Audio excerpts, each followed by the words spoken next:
So ayun guys, after natin ng gumaka sa LTO, dito naman tayo sa Calawag. Ayan, dito tayo sa may rotonda ng Calawag. Kumain lang tayo dito sa Ibalar. Kumain tayo. Construction eh, customer. Restaurant oh. Ibalyar Restaurant and Tapsilugan. Customers parking yan. Dito tayo kumain ng ano, silog. Ang init. Tanghaling tapat. Anong oras ba? Buti maaga tayong nakaalis sa ano. Okay naman yung aming pag-uusap ni Nanay Bebot.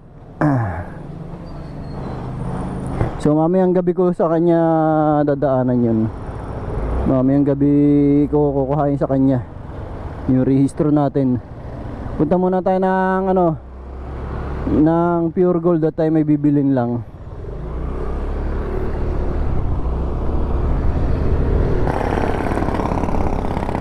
May bibilin lang tayo sa Pure Gold.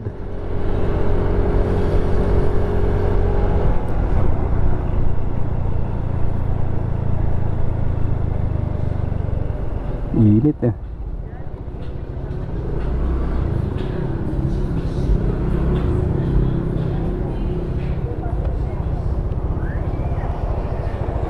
May init doon sa kabila eh. Dito tayo. So ayan guys, nandito tayo sa Pure Gold Calawag.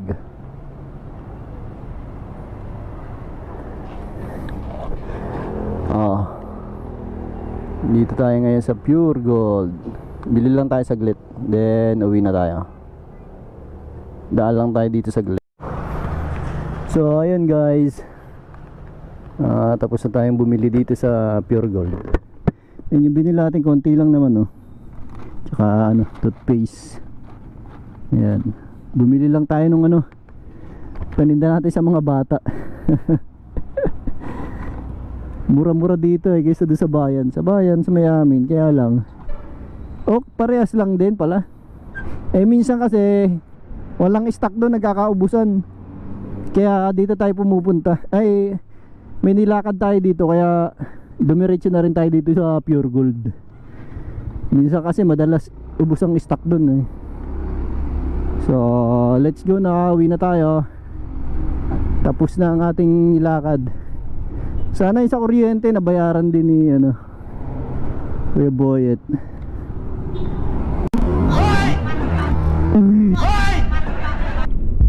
Puta, gulat ako dun ah.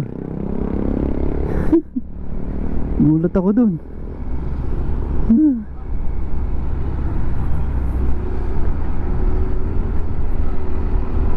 Gulat ako dun sa van.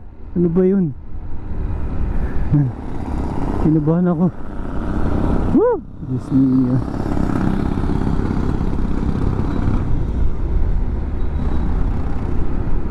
Ay, ako. Ano ba, kinabahan ako ah. Hindi, mag-gloves muna ako. Mainit sa kamay. Isunog yung kamay natin. Init. Kinabahan naman ako doon sa van na yun. Yan, ito, gagloves tayo, mainit sa kamay. Susunog yung kamay natin. Kainitan na yan, anong oras? 1:46. Sobrang init.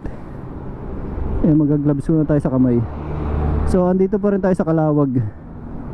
Ano lang naman to, malapit lang naman to sa Lopez sa atin. 13 kilometers mula dito hanggang Lopez. Medyo malapit-lapit kaysa doon sa Calawag, sa Gumaka yung pinuntahan natin kanina. Yung pinuntahan natin kanina is 22 kilometers. So ito yung terminal ng AB Liner ito. Dito sa Calawag. Terminal yan, terminal. Yung mga sasakay ng papuntang Maynila dito.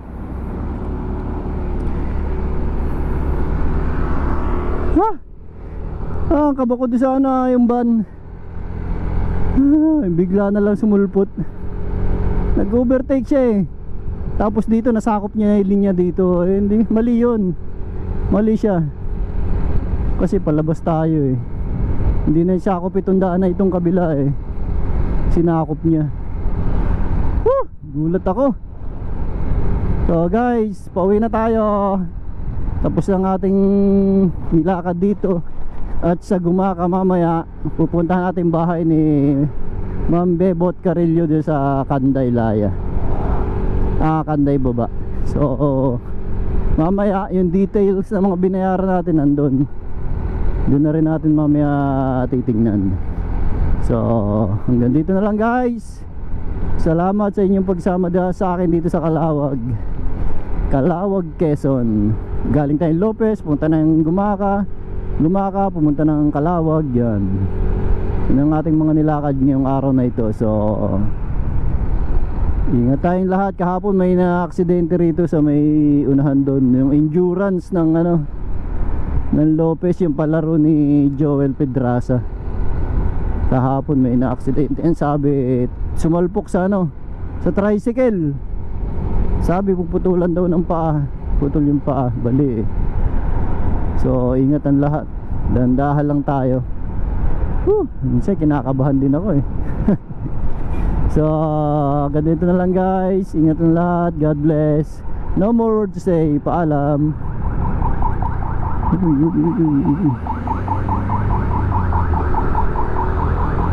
Ano ba yan?